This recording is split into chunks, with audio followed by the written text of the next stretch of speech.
finding the bass sound. So in the previous clip we were looking at the bass and talking about some effects with a mixer, and as I played it there's a little bit of distortion.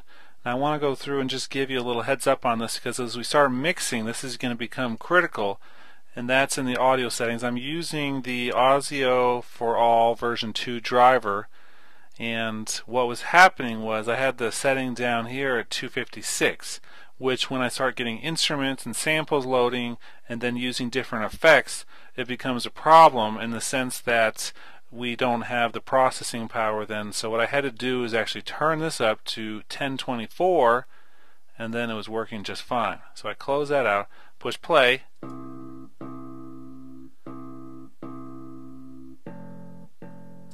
Now the one thing this will do is give you a little bit of delay or latency when you play a keyboard. Just a fraction. It can be a little unnerving for musicians who are used to having instant access to things, but it takes a little getting used to, and then you'll be able to play. But you may need to reduce that when you're recording if you have a really technical part and you need to have exact timing. Otherwise it'll be okay. So what we're going to do now is find the bass sound that we want. First place I'm going to do that with is the sound source. And I think it's okay at a certain point here to work with the sound isolated from the rest of what we have. However, when we do the final mix, everything's going to be done mostly together. So you're going to have the drums and the bass and the keys and the melody and all that stuff all playing at once, so you get a good idea of how it sounds, but not isolated like this, because we can make this bass sound great all by itself, but then it may step on some of the other parts in terms of the frequency range. For example, you may have low frequencies from the bass, low frequencies from the low kick sounds, you may have low frequencies from the keyboard sounds, from the melody sounds, and all of a sudden you have way too much low frequency, and that's something we're going to have to avoid. So it's dangerous to mix things by themselves. However, at this point I'm really just finding sounds and make sure I like the sound of the bass, and then when we mix we'll make other alterations. So let's push play. I'm going to get rid of some of this treble and mids, because for this song I want more of a presence with the bass, but not a real distinct sound coming from it. For instance, let's just play this and I'll show you what I mean.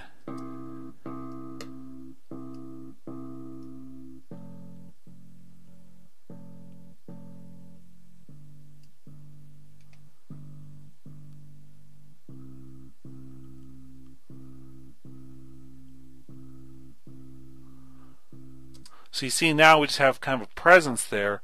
It's actually kind of hard to hear a little bit. When I turn it to the right level though, it's going to be very much a filler out for the whole song.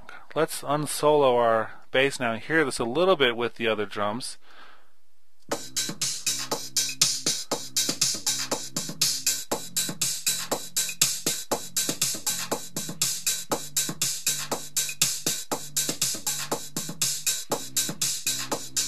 So it's more of a presence now than anything, and that's perfect. One other thing I'm thinking about doing here is adding a little bit of effect to this. I really do like adding some things like flanging or chorusing to this. Let's just try a little bit of that for a moment to hear how it sounds.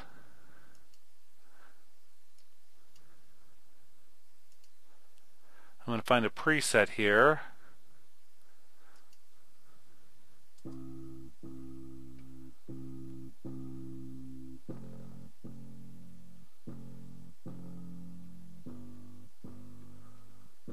And that's just adding a little character to it. It's not really doing too much, but a little bit. I'm going to take off the compressor here. I'm going to switch it with something else. Let's see what we have here. I want to do a little bit of squeeze. We could try squeezing it. Or we also have, let's see, we have soft clipper, which could be interesting for a bass. Peak controller, which could be interesting. Things that control dynamic range and really squash it, which I'm totally okay with. We have a limiter, which we might try, and even a distortion unit would do the same thing. But let's see if there's anything else here that looks interesting for this. The limiter looks like this, and it's actually a pretty advanced tool. Let's see what kind of presets we have on this, and I think we could do either for drums would be okay as a preset, or a max loudness with slight saturation. And then we may have to get ready to turn down the overall level here of that particular instrument.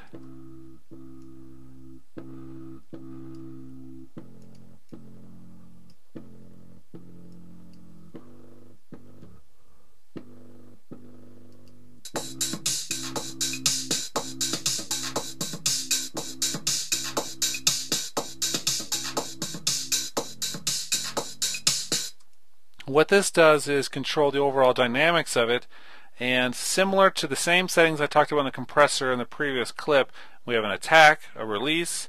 This has a look ahead, which means it's actually going to analyze what's coming before it actually comes so that it can even do a better job of pulling the dynamics down. And then we have a gain, and we have a ceiling. So this is like the threshold, and then a saturation. So this is going to emulate kind of like a tape or tube or analog type feel. And then we have a noise gate to get rid of any noise that's not actual signal. So in some ways a lot simpler, but in other ways very cool sounding. Now we can also switch to compression here, which actually has the ratio, the threshold, and the knee, just like we were looking for before, but I'm using just the limiter primarily in this case. Okay, so let's close that for a minute. I think we're getting to a bass sound that I like here.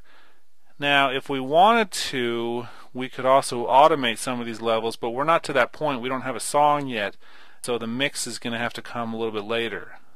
So I think for the moment, let's end the discussion about the bass now that we have some of these things in place, and let's move on to the next section.